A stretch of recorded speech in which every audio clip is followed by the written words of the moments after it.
ഗാങ്ടോക്കും നാതുല പാസും ഒക്കെ ചുറ്റിക്കണ്ട നമ്മുടെ കഴിഞ്ഞ 2 വീഡിയോകളടങ്ങുന്ന സീരീസിലെ അവസാന വീഡിയോ ആണ് ഇന്നത്തേത്. ഇന്ന് നമ്മൾ ഗാങ്ടോക്കിൽ നിന്ന് ഹിമാലയൻ ഫുട് ഹിൽസിലുള്ള ദാർജിലിംഗ് പോകുന്നതും അവിടുത്തെ ബ്രിട്ടീഷുകാരുടെ കാലത്ത് സ്ഥാപിച്ച പഴയ സ്റ്റീം എഞ്ചിനൊക്കെ ഉള്ള ടോയ് ട്രെയിനിൽ കയറുന്നതും ദാർജിലിംഗ് ടൗണിനടുത്തുള്ള കുറേ കാഴ്ചകളും ഏറ്റവും അവസാനം ദാർജിലിംഗിലെ നൈറ്റ് മാർക്കറ്റായ മാൾ റോഡിലെ വിശേഷങ്ങളൊക്കെയാണ് കാണാൻ പോകുന്നത്. രാവിലെ ഒരു 9 മണിക്കാണ് ഞങ്ങൾ ഗാങ്ടോക്കിൽ നിന്ന് ദാർജിലിംഗിലേക്കുള്ള യാത്ര ആരംഭിച്ചത്. ഇനി അങ്ങോട്ട് പവൻചേട്ടനല്ല നമ്മുടെ ഡ്രൈവർ. ദാർജിലിംഗ് വരെ ഛത്രിബായ് ആണ് നമ്മുടെ പുതിയ ഡ്രൈവർ. പവൻചേട്ടനെ പോലെയല്ല, ഛത്രിബായ് കുറച്ച് ഗൗരവക്കാരനാണ്. അധികം നമ്മളോട് സംസാരമൊന്നുമില്ല. ഇതാണ് നമ്മുടെ ഇന്നത്തെ റൂട്ട്. ഗാങ്ടോക്കിൽ നിന്ന് മലയിറങ്ങി നമ്മൾ കഴിഞ്ഞ വീഡിയോയിൽ കണ്ട റാണിപ്പൂളൊക്കെ വഴി ലമാഹട്ട പേഷോക്കൊക്കെ കടന്ന് പിന്നെയും മല കയറി ദാർജിലിംഗ് വരെ എത്തും. ഗാങ്ടോക്കിനേക്കാളുമൊക്കെ ഉയർന്ന പ്രദേശമാണ് ദാർജിലിംഗ്.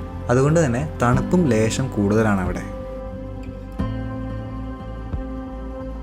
ഗാങ്ടോക്കിൽ നിന്ന് ദാർജിലിംഗ് വരെ ഇതുപോലെ ബസ് സർവീസും അവൈലബിൾ ആണ്. അതിനു പുറമെ ഷെയർ ടാക്സികൾ ഒരുപാട് ഈ റൂട്ടിൽ ഓടാറുണ്ട്. ചെറിയ ബഡ്ജറ്റിൽ ദാർജിലിംഗിലെത്താൻ ഷെയർ ടാക്സിയും ഒരു മാർഗ്ഗമാണ്.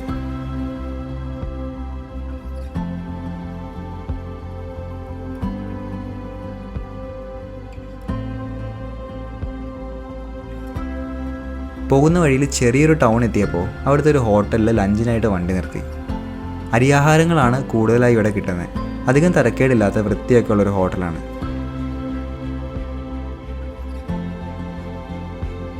പോകുന്ന വഴിയിൽ കലിംപോഗ് എത്തിക്കഴിയുമ്പോൾ ഇങ്ങനെയൊരു റിവർ റാഫ്റ്റിംഗ് സെൻറ്റർ കാണാൻ സാധിക്കും. റാഫ്റ്റിംഗ് ഒക്കെ താല്പര്യമുള്ളവരാണെങ്കിൽ ട്രൈ ചെയ്യാവുന്നതാണ്. 1 അവറാണ് റാഫ്റ്റിങ്ങിൻ്റെ മൊത്തം ടൈം. കൂടെ ഒരു ഗൈഡും ലൈഫ് ജാക്കറ്റും ഒക്കെ ആയി സേഫ് ആയിട്ടുള്ളൊരു സ്പോട്ടാണ്. ദാർജിലിംഗിലേക്ക് അധികം വൈകാതെ എത്തേണ്ടതുകൊണ്ട് ഞങ്ങൾ റാഫ്റ്റിങ്ങിന് നിന്നില്ല.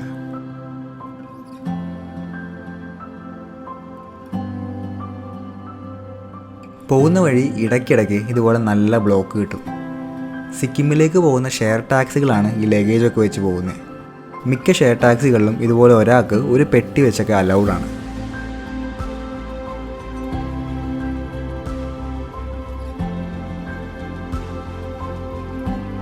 കുറച്ചങ്ങ് ചെന്ന് കഴിഞ്ഞപ്പോൾ നല്ല വളഞ്ഞു പുളഞ്ഞു കിടക്കുന്ന റോഡുകൾ തുടങ്ങി. മെല്ലെ മുകളിലേക്ക് കയറി തുടങ്ങുവാണ് ഇവിടെ മുതൽ.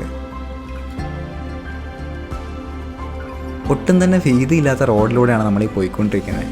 ബ്ലൈൻഡ് കർവ്സൊക്കെ ശ്രദ്ധിച്ചെടുത്തില്ലെങ്കിൽ ആക്സിഡൻസ് ഒക്കെ ഒരുപാട് നടക്കാൻ ചാൻസ് ഉള്ളൊരു വഴിയാണ്.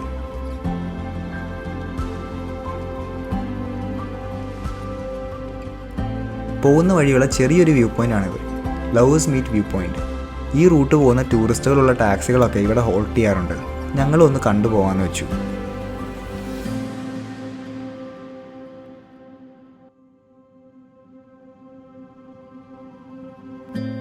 അകത്ത് ഇതുപോലെ സോഫ്റ്റ് ഡ്രിങ്ക്സും ബിസ്ക്കറ്റ്സും ഒക്കെ വിൽക്കുന്ന കടകളൊക്കെ ഉണ്ട്. യാത്രയുടെ ഇടയിൽ കുറച്ചു നേരം ഡ്രിങ്ക്സൊക്കെ കുടിച്ച് വിശ്രമിക്കാൻ പറ്റിയൊരു സ്പോട്ടാണ്. ഇതാണ് ലവേഴ്സ് മീറ്റ് എന്നുള്ള വ്യൂ. രംഗീത് നദിയും തീസ്താൻ നദിയും കൂടെ സംഗമിക്കുന്ന വ്യൂ ആണ് നമ്മളിപ്പോൾ കണ്ടുകൊണ്ടിരിക്കുന്നത്. ത്രിവേണി സംഗം എന്നാണ് ലോക്കലി ഈ വ്യൂ അറിയപ്പെടുന്നത്. വെള്ളം കലങ്ങിയിരിക്കുന്നുണ്ട്. ഇപ്പോൾ കാണാൻ വലിയ ഭംഗിയില്ലെങ്കിലും ക്ലിയർ ആയിരിക്കുന്ന ടൈമിൽ പച്ച നിറത്തിൻ്റെ 2 ഷെയ്ഡിൽ നമുക്ക് നദികൾ രണ്ടും ക്ലിയറായി കാണാൻ പറ്റുമത്രേ.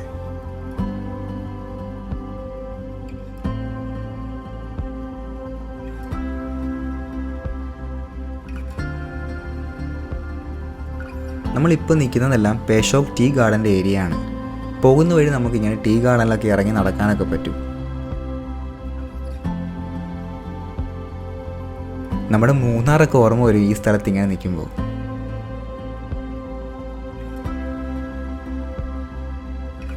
ലവേഴ്സ് മീറ്റൊക്കെ കഴിഞ്ഞ് കുറച്ച് മുമ്പോട്ട് പോയി കഴിയുമ്പോൾ നമുക്ക് റോഡ് സൈഡിൽ തന്നെ ലമാഹട്ട എക്കോ പാർക്ക് കാണാൻ സാധിക്കും. ഫ്രണ്ടിൽ തന്നെയുള്ള ടിക്കറ്റ് കൗണ്ടറിൽ നിന്ന് ഒരാൾക്ക് 20 രൂപ വരുന്ന 2 ടിക്കറ്റും എടുത്ത് ഞങ്ങൾ അകത്തേക്ക് കയറി. നല്ല രീതിയിൽ തന്നെ മരങ്ങളൊക്കെ വെച്ച് പിടിപ്പിച്ച് നല്ല ഭംഗിയുള്ളൊരു സ്പോട്ടാണ് ലമാഹട്ട എക്കോ പാർക്ക്. കയറി വരുമ്പോൾ കാണുന്ന ഇങ്ങനത്തെ ട്രീ ഹട്ടുകൾക്കൊക്കെ പുറകിലായിട്ട് വളരെ ഉയർത്തി നിൽക്കുന്ന പൈൻ ട്രീകളുടെ കൂട്ടമാണ്. ഈ പൈനുകളുടെ ഇടയിലൂടെയുള്ള വഴിയിലൂടെ നമുക്ക് മുകളിലേക്ക് കയറാൻ സാധിക്കും. 1 കിലോമീറ്റർ മുകളിലേക്ക് കയറി ചെന്ന് കഴിഞ്ഞാൽ അവിടെ ഒരു ചെറിയ കുളമൊക്കെ ഉണ്ടത്രേ. മുകളിൽ കയറി എന്തായാലും അതൊക്കെ ഒന്ന് കണ്ടേക്കാമെന്ന് വെച്ച് ഞങ്ങളും. നല്ല തിക്കായിട്ട് നിൽക്കുന്ന പൈൻ ഫോറസ്റ്റിൻ്റെ ഇടയിലൂടെ പോകുന്നതുകൊണ്ട് നല്ല രീതിയിൽ തണുപ്പ് ഫീൽ ചെയ്യാൻ പറ്റും. അതുകൊണ്ട് നടന്നു കയറുമ്പോൾ വിയർത്ത് മുഷിക്കുകയൊന്നുമില്ല.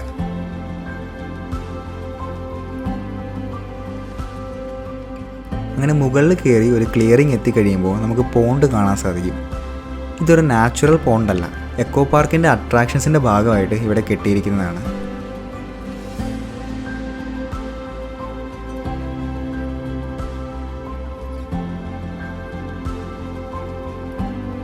കുറച്ച് മുകളിലേക്ക് നടന്ന് കയറിയതുകൊണ്ട് തന്നെ നമ്മൾ എക്സ്പെക്റ്റ് ചെയ്യാത്ത രീതിയിലുള്ള തണുപ്പാണിവിടെ. രാവിലെയും വൈകുന്നേരവും ഒക്കെ നല്ല രീതിയിൽ കോട ഇറങ്ങും അത്ര ഈ പൈനുകളുടെ ഇടയിൽ. തണുപ്പിൽ നിന്നൊരു ആശ്വാസം കിട്ടാൻ വേണ്ടി അവിടെ മുകളിൽ തന്നെ ചായയും കാപ്പിയൊക്കെ കൊടുക്കുന്ന ഈ 2 പേരുടെ അടുത്തുനിന്ന് ഒരു കാപ്പി കുടിക്കുന്നത് നല്ലൊരു ആശയമായിട്ട് തോന്നി.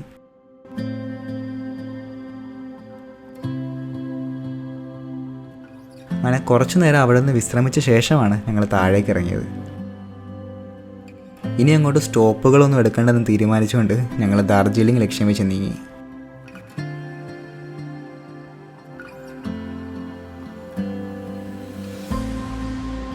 അങ്ങനെ വൈകുന്നേരം ഒരു 4 മണി സമയമായപ്പോൾ ഞങ്ങൾ ഡാർജിലിംഗ് ടൗൺ എത്തി.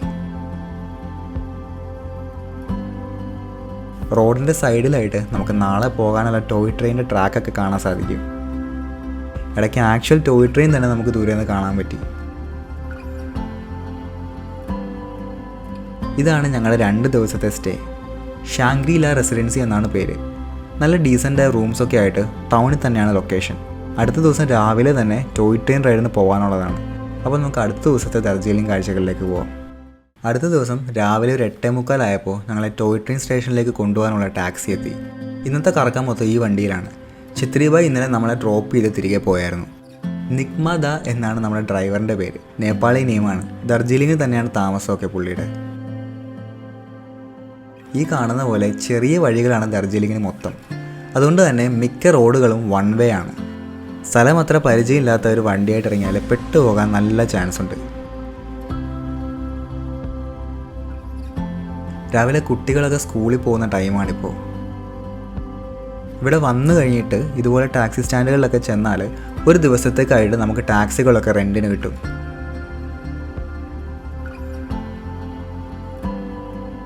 അങ്ങനെ അധികം വൈകാതെ ഞങ്ങൾ ടോയ് ട്രെയിൻ സ്റ്റേഷനെത്തി.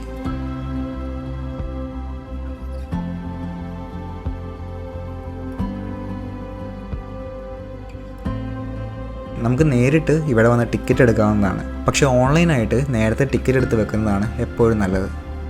IRCTC വഴി നമ്മൾ നോർമലായിട്ട് ട്രെയിൻ ടിക്കറ്റ് ബുക്ക് ചെയ്യുന്ന അതേ പ്രോസസ്സാണ്. ബോർഡിംഗ് സ്റ്റേഷൻ DJ എന്ന കോഡ് നെയിമുള്ള ഡാർജിലിംഗും ഡ്രോപ്പ് ഓഫ് സ്റ്റേഷൻ DJRZ എന്ന കോഡ് നെയിമുള്ള ടു ഡാർജിലിംഗ് എന്ന സ്റ്റേഷൻ നെയിമും കൊടുത്താൽ നമുക്ക് IRCTCയിൽ ടോയ് ട്രെയിൻ ജോയ് റൈഡ്സ് കാണാൻ പറ്റും.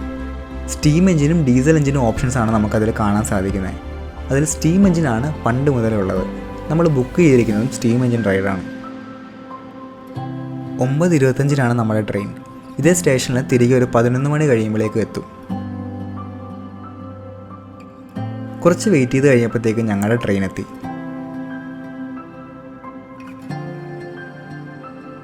ഓരോ റൈഡ് സ്റ്റാർട്ട് ചെയ്യുന്നതിന് മുമ്പ് ഇതുപോലെ എല്ലാ ജനാലകളും നല്ലപോലെ ക്ലീൻ ചെയ്യും. കാഴ്ചകളൊക്കെ കണ്ടു പോകാനുള്ള റൈഡായതുകൊണ്ടാണ് ഇങ്ങനെ. ഡാർജിലിംഗ് ടൗണിൻ്റെ പല ഭാഗങ്ങളിലൂടെയാണ് നമ്മുടെ ഈ ടോയ് ട്രെയിൻ ജോയ് റൈഡ് കടന്നു പോകുന്നത്.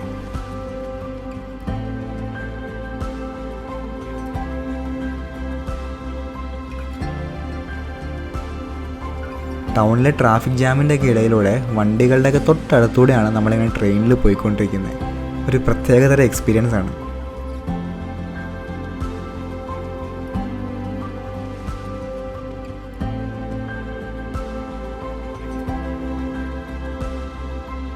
എല്ലാ വശത്തും ഗ്ലാസ്സൊക്കെ ഇട്ട വലിയ ജനാലകളാണ് ട്രെയിനിന്. വിൻഡോ സീറ്റ് കിട്ടിയില്ലെങ്കിൽ പോലും കാഴ്ചകളൊക്കെ നല്ലപോലെ തന്നെ നമുക്ക് കാണാൻ പറ്റും.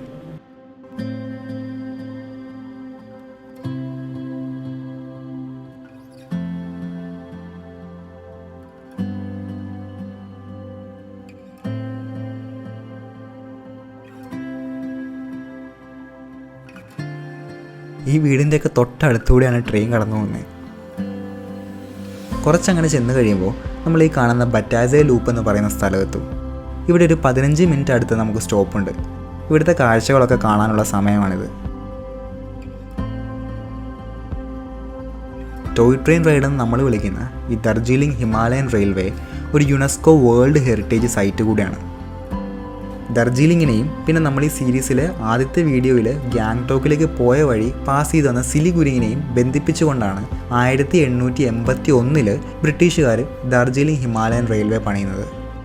അത് അന്നത്തെ കാലത്ത് സിലിഗുരി പോലെ ഒരു താഴ്ന്ന പ്രദേശത്ത് നിന്ന് സമുദ്രനിരപ്പിൽ നിന്ന് 6700 അടി മേളിൽ ഉയരെ നിൽക്കുന്ന ദർജീലിംഗ് വരെ ഒരു റെയിൽവേ ഫെസിലിറ്റി എഞ്ചിനീയർ ചെയ്യുന്നതെന്ന് പറയുന്നത് അത്ര നിസ്സാരമായിട്ടുള്ളൊരു കാര്യമല്ല. ദർജീലിംഗിൽ വന്നിട്ട് ഈ ലൂപ്പൊക്കെ ചുറ്റി വരുന്ന ജോയ് റൈഡ് അല്ലാതെ സിലിഗുരിയൊക്കെ നിന്നും നമുക്ക് ടോയ് ട്രെയിൻ ബുക്ക് ചെയ്യാവുന്നതാണ്. നല്ല രീതിയിൽ തന്നെ ഡിമാൻഡ് ഉള്ളത് കാരണം നേരത്തെ പറഞ്ഞ പോലെ ഓൺലൈൻ ബുക്ക് ചെയ്യുന്നതായിരിക്കും എപ്പോഴും നല്ലത്. ആളുകൾ ഈ ട്രെയിനിനെ ടോയ് ട്രെയിൻ എന്ന് വിളിക്കാനുള്ള കാരണം എന്താണെന്ന് വെച്ചാൽ ഇതിൻ്റെ സൈസ് തന്നെയാണ്. നമ്മൾ സാധാരണ കാണുന്ന ട്രെയിനുകളുടെ അത്രയും വലിപ്പമൊന്നുമില്ല. ഓടുന്ന ട്രാക്ക് ആണെങ്കിലും വളരെ വീതി കുറഞ്ഞതാണ്.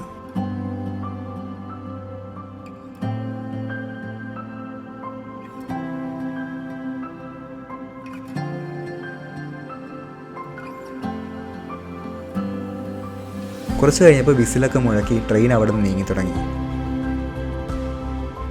ബറ്റാസ് ലൂപ്പിൽ നിന്ന് ലേശം മുമ്പോട്ട് പോയി കഴിയുമ്പോൾ നമ്മൾ ഘൂം സ്റ്റേഷൻ എത്തും. സമുദ്രനിരപ്പിൽ നിന്ന് 7400 അടി ഉയരം നിൽക്കുന്ന ഘൂം സ്റ്റേഷൻ ഇന്ത്യയിലെ ഏറ്റവും ഉയരത്തിലുള്ള റെയിൽവേ സ്റ്റേഷനാണ്. ഘൂം സ്റ്റേഷനോട് ചേർന്ന് തന്നെയാണ് ഘൂം മ്യൂസിയം ഒക്കെ ഉള്ളത്. മ്യൂസിയത്തിനുള്ളിൽ നമുക്ക് ആദ്യകാല സ്റ്റീം എഞ്ചിൻ മോഡലുകളൊക്കെ കാണാൻ സാധിക്കും. ഫോട്ടോസൊക്കെ എടുക്കാൻ പറ്റിയൊരു നല്ല സ്ഥലമാണെന്നല്ലാതെ ഒരുപാട് ഡിസ്പ്ലേകളൊന്നും ഉള്ളിലില്ല.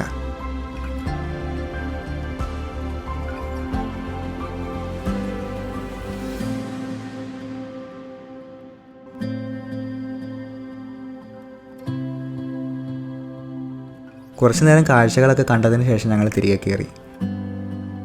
നഗര കാഴ്ചകളൊക്കെ നമുക്കിത് ഇവിടെ ഉള്ളിലിരുന്ന് കാണാൻ സാധിക്കും. ഇനി അങ്ങോട്ട് നമ്മൾ വന്ന വഴി തിരികെ പോവുകയാണ്. എൻജിൻ അതുകൊണ്ട് ഇനി നമ്മുടെ സൈഡിലായിരിക്കും. ഇങ്ങോട്ട് വന്നപ്പോൾ അപ്പുറത്തെ അറ്റത്തിരുന്നവർക്ക് ഇനി ഫ്രണ്ടിലെ വ്യൂ ഒക്കെ കാണാൻ സാധിക്കും. പഴമ നിലനിർത്തിക്കൊണ്ട് പോകുന്നതുകൊണ്ട് തന്നെ ഇങ്ങനത്തെ പരിപാടികൾക്കൊക്കെ 2-3 ആളുകൾ മിനിമം ആവശ്യമാണ്.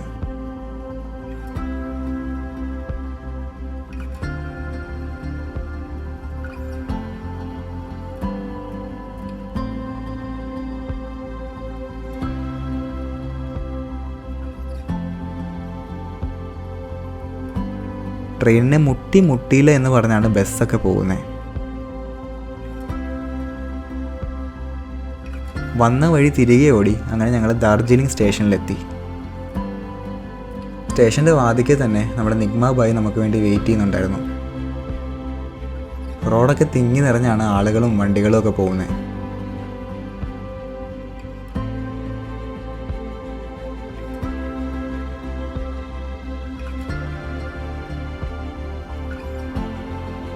ഈ വലതുവശത്തൂടെ കയറി പോകുമ്പോഴാണ് നമ്മുടെ അടുത്ത സ്റ്റോപ്പായ ദർജീലിംഗ് സൂവും ഹിമാലയൻ മൗണ്ടനിയറിംഗ് ഇൻസ്റ്റിറ്റ്യൂട്ടും ഒക്കെ എത്തുന്നത്. വണ്ടി അവിടെ പാർക്ക് ചെയ്യാൻ പാടില്ലാത്തതുകൊണ്ട് ഞങ്ങളെ കുറച്ച് മുമ്പിലായിട്ട് ഡ്രോപ്പ് ചെയ്തിട്ട് നിഗ്മാബായി വണ്ടി പാർക്ക് ചെയ്യാൻ പോയി.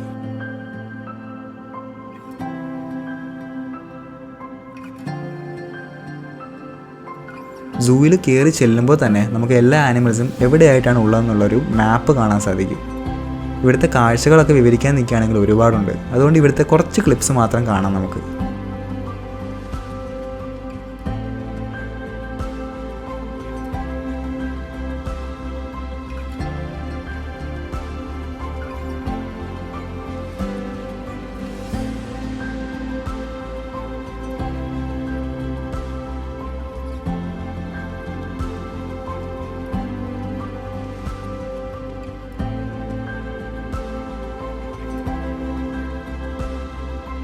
പുറത്തുനിന്ന് കൊണ്ടുവന്ന് ക്യാപ്റ്റിവിറ്റിയിൽ ബ്രീഡ് ചെയ്യുന്ന റെഡ് പാണ്ടകളാണ് ഈ കാണുന്നത്.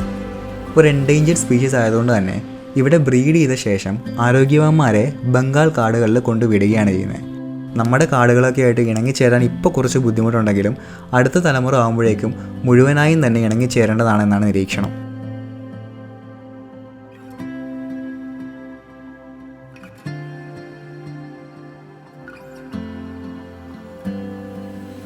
സൂവിൻ്റെ ഉള്ളിൽ തന്നെയാണ് ദർജീലിംഗ് ഹിമാലയൻ മൗണ്ടനിയറിംഗ് ഇൻസ്റ്റിറ്റ്യൂട്ടും.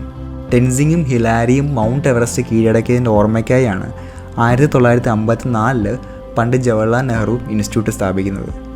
ഏഷ്യയിലെ തന്നെ ഒരു പ്രധാന ഇൻസ്റ്റിറ്റ്യൂട്ട് ആയതുകൊണ്ട് തന്നെ മെക്ക ഓഫ് ഇന്ത്യൻ മൗണ്ടനറിംഗ് എന്നാണ് ഹിമാലയൻ മൗണ്ടനറിംഗ് ഇൻസ്റ്റിറ്റ്യൂട്ട് അറിയപ്പെടുന്നത്. ഇൻസ്റ്റിറ്റ്യൂട്ടിൻ്റെ ചുറ്റുവട്ടമൊക്കെ ഒന്ന് കണ്ടുപോയി ഇതുപോലത്തെ ആക്ടിവിറ്റീസിലൊക്കെ കുട്ടികൾക്ക് പങ്കെടുക്കാമെന്നല്ലാതെ ടൂറിസ്റ്റിന് ഉള്ളിലേക്കൊന്നും കയറാൻ സാധിക്കില്ല.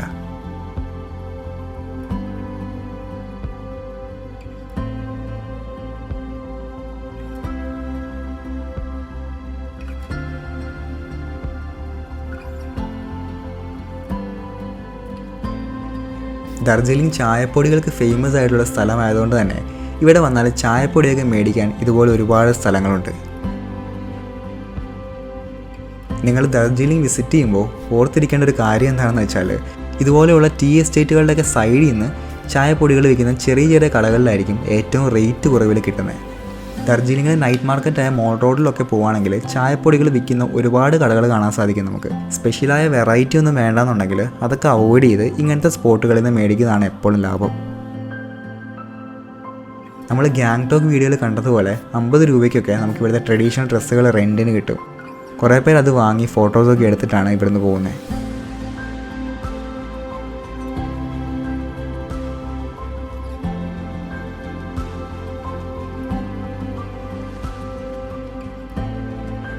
ഈ കാണുന്നത് ഡാർജിലിംഗിലെ ഒരു ജാപ്പനീസ് ബുദ്ധിസ്റ്റ് ടെമ്പിളാണ്.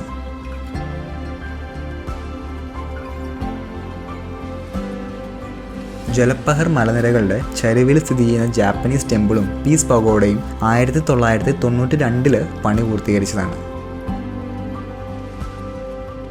ബുദ്ധൻ്റെ 4 അവതാരങ്ങളാണ് അത്ര ടെമ്പിളിൽ കാണാൻ സാധിക്കുന്നത്. ഇതാണ് നിക്കോ ഡാറ്റ്സുഫുജി. ഈ ജാപ്പനീസ് ടെമ്പിൾ ഇവിടെ സ്ഥാപിച്ചത് ഇദ്ദേഹമാണ്. 2 നിലയിലായിട്ടാണ് ജാപ്പനീസ് ടെമ്പിളിൻ്റെ ഉള്ളിലെ ആർക്കിടെക്ചർ.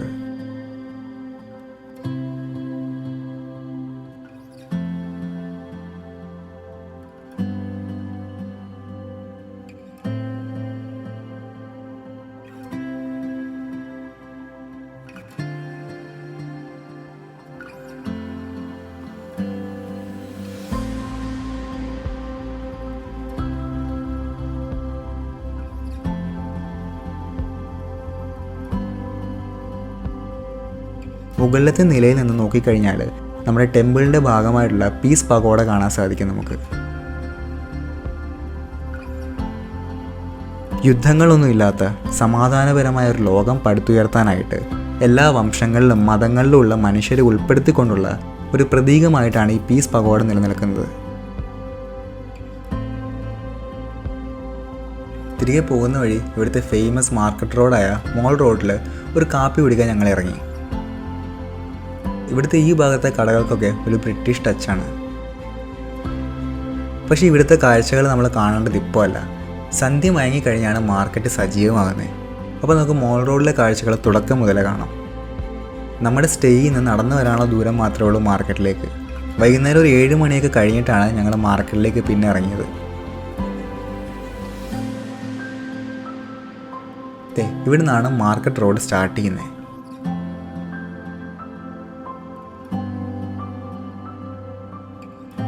നമ്മൾ ഗാങ്ടോക്കിലെ MG മാർഗിൽ കണ്ടതുപോലെ തന്നെ ഇങ്ങോട്ടേക്ക് വണ്ടികൾക്കൊന്നും പ്രവേശനമില്ല. പക്ഷേ MG മാർഗിൻ്റെ അത്രയും വീതിയില്ലാത്ത നടപ്പാത ആയതുകൊണ്ട് തന്നെ കുറച്ച് കൺജസ്റ്റഡ് ആയിട്ട് ഫീൽ ചെയ്യും.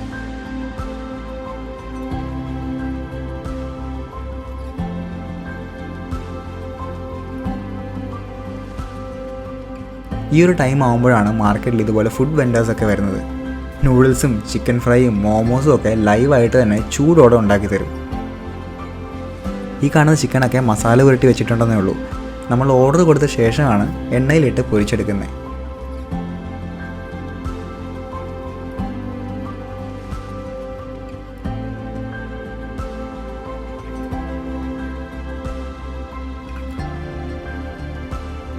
ഇവിടുത്തെ പേര് കേട്ടൊരു ഐക്കോണിക് ബേക്കറിയാണിത്. ഗ്ലെനറീസ് എന്നാണ് പേര്. ഒരുപാട് വെറൈറ്റി കേക്ക്സും പേസ്ട്രീസും ക്രൊസാൻസും ഒക്കെ നമുക്കിവിടെ കാണാൻ പറ്റും. നമുക്ക് വേണ്ട ഐറ്റംസൊക്കെ ട്രെയിൽ എടുത്തുകൊണ്ട് പോയി ബില്ല് ചെയ്ത് കഴിഞ്ഞാൽ അപ്പുറം ഡൈനിങ് ഏരിയയിൽ ഇരുന്ന് തന്നെ നമുക്ക് കഴിക്കാം.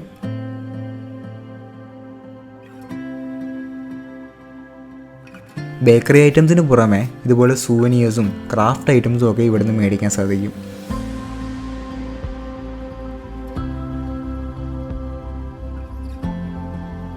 ബേക്കറിയുടെ താഴെയായിട്ട് ഇവർ തന്നെ നടത്തുന്ന ബാറും നമുക്ക് കാണാം.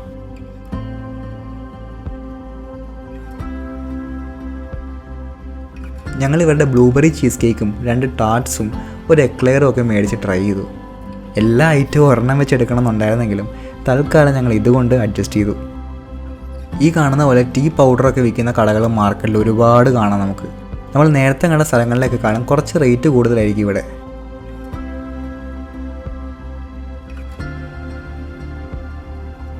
വേണ്ട സാധനങ്ങൾ വില പേശി നോക്കി മേടിക്കാൻ ഒരുപാട് കടകളുണ്ട് മോൾ റോഡിൽ. കണ്ടു നടന്ന് സമയം പോകുന്നത് നമ്മളറിയില്ല.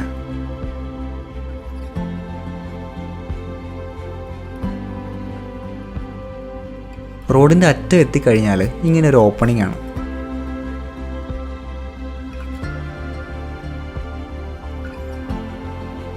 നേപ്പാളി എഴുത്തുകാരനായ ഭാനുഭക്ത ആചാര്യയുടെ ഒരു സ്റ്റാച്ചു കാണാം നമുക്ക് നടുക്കായിട്ട്. അതിനപ്പുറം പടികളൊക്കെ കെട്ടിയൊരു പ്ലാറ്റ്ഫോമിൽ ബുദ്ധൻ്റെ ഒരു രൂപവും കാണാൻ സാധിക്കും.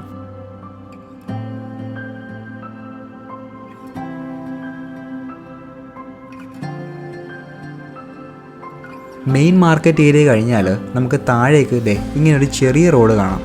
അങ്ങോട്ടേക്ക് കയറി കഴിഞ്ഞാൽ 2-3 പേർക്ക് മാത്രം ഒരുമിച്ച് നടന്നു പോകാൻ പറ്റിയ വീതിയുള്ളൊരു വഴിയുടെ 2 സൈഡിലുമായിട്ട് ഇതുപോലെ നിറയെ കടകൾ കാണാം. നമ്മൾ നേരത്തെ കണ്ട കടകളിലെ റേറ്റിൻ്റെ പകുതി വിലയൊക്കെ ഉള്ളൂ ഇവിടെ സാധനങ്ങൾക്ക്. അതുകൊണ്ട് എന്തെങ്കിലുമൊക്കെ വാങ്ങണമെങ്കിൽ ഇവിടുന്ന് വാങ്ങുന്നതായിരിക്കും നല്ലത്.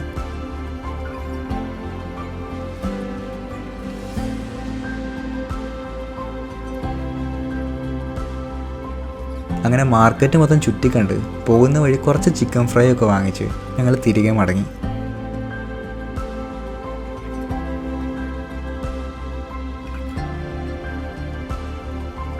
അടുത്ത ദിവസം പുലർച്ചെ തന്നെ നമ്മളെ ദാർജിലിങ്ങിലേക്ക് കൊണ്ടുവന്ന ഛത്രി ഭായി വണ്ടിയായി വന്ന് ഞങ്ങളെ പിക്ക് ചെയ്തു. ഗാങ്ടോക്കും നാത്തുലയും ദാർജിലിങ്ങും ഒക്കെ കണ്ടുവന്ന ഒരുപാട് ഓർമ്മകളുമായിട്ട് ആ യാത്ര അങ്ങനെ അവസാനിച്ചു.